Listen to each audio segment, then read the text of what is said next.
Hi friends, അപ്പോൾ നമ്മളുടെ ഇവിടുത്തെ പ്ലംബിങ്ങിൽ കുറച്ച് ചേഞ്ചിങ് ചെയ്യുന്നുണ്ട് കേട്ടോ.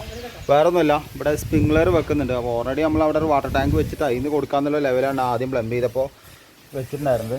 അപ്പോൾ അതിൻ്റെ പ്ലംബിംഗ് ലൈന് കുറച്ച് ചേഞ്ച് ചെയ്തു. കാരണം എന്താ വെച്ചാൽ അതിൽ മുകളിലൊരു 1500 ലിറ്ററിൻ്റെ ഒരു വാട്ടർ ടാങ്ക് കൂടി വെക്കുന്നുണ്ട്. അപ്പോൾ 1500 ലിറ്ററിൻ്റെ വാട്ടർ ടാങ്കിന് വേണ്ടിയിട്ടേ അപ്പോൾ അവിടെ കണ്ടോ എൽബോ മാറ്റിയിട്ട് കണ്ടോ. അപ്പോൾ അത് അവിടുന്ന് 1.25 പൈപ്പാണ്. അത് നമ്മൾ സ്പ്രിംഗ്ലർക്ക് കൊടുക്കാൻ വേണ്ടിയിട്ടാണ് കേട്ടോ. അപ്പോൾ അതിനൊരു പമ്പ് നമ്മൾ ഈ കാണുന്ന ഗ്യാപ്പിൽ നമ്മൾ വെക്കുന്നുണ്ട്. ഒരു ടൈമർ വെച്ചിട്ടാണ് പമ്പ് വർക്ക് ചെയ്യുക. സോയിഡ് വാൾവ് ഒക്കെ വെച്ചിട്ടാണ് അത് വർക്ക് ചെയ്യുക കേട്ടോ. അപ്പോൾ അത് ഞാൻ വർക്ക് ചെയ്യുന്ന അതിൽ ഫിറ്റിംഗ് ചെയ്യുന്ന സമയത്തൊക്കെ ഞാൻ വീഡിയോ ചെയ്യുക. അതിപ്പോൾ നമ്മൾ അതിൻ്റെ കേബിളും കാര്യങ്ങളും യൂജിയും കാര്യങ്ങളൊക്കെ ഇട്ടുകൊണ്ടിരിക്കുകയാണ് കേട്ടോ. അപ്പോൾ ഇവിടെ ഇതിൽ കൂടി നമ്മൾ ആ ഒരു ലെയർ ഇട്ടിട്ട് മണ്ണിട്ട് മൂടിയതാണ്. ഇതിൽ കൂടിയാണ് നമ്മൾ മെയിൻ UG25 സോളാറിൻ്റെ യൂജിയും കാര്യങ്ങളൊക്കെ വരുന്നത് കേട്ടോ. സോളാറിൻ്റെ യൂജി കിടക്കുന്നതാണോ ആ കാണണം കേട്ടോ, സോളാറിൻ്റെ യൂജി. അപ്പോൾ ഇവിടെ നമുക്ക് CAT 6ൻ്റെ വയറൊക്കെ ഇട്ടിട്ടുണ്ട് കേട്ടോ. CAT 6ൻ്റെ വയറിങ് ഇപ്പോൾ CC ക്യാമറയുടെ മോണിറ്റർക്ക് വരാനുള്ള കിച്ചണിക്ക് കാണാനുള്ള 2 കേബിൾ ഇട്ടിട്ടുണ്ട്. അപ്പോൾ അതാണ് ഇപ്പോൾ അവിടെ ഇട്ടുകൊണ്ടിരിക്കുന്നത് കേട്ടോ.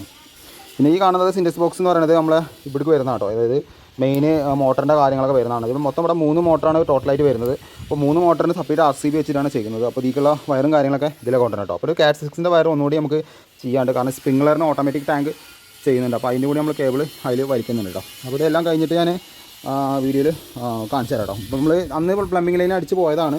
അപ്പോൾ ഇതിൽ ചെറിയൊരു മാറ്റം ഇപ്പോൾ വരുത്തിയെന്ന് മാത്രം കേട്ടോ. അപ്പോൾ ഈ പ്ലംബിംഗ് ലൈൻ എങ്ങനെ അടിച്ചതെന്ന് വെച്ചിട്ട് നിങ്ങൾ കമൻറ്റ് ചെയ്യാം കേട്ടോ.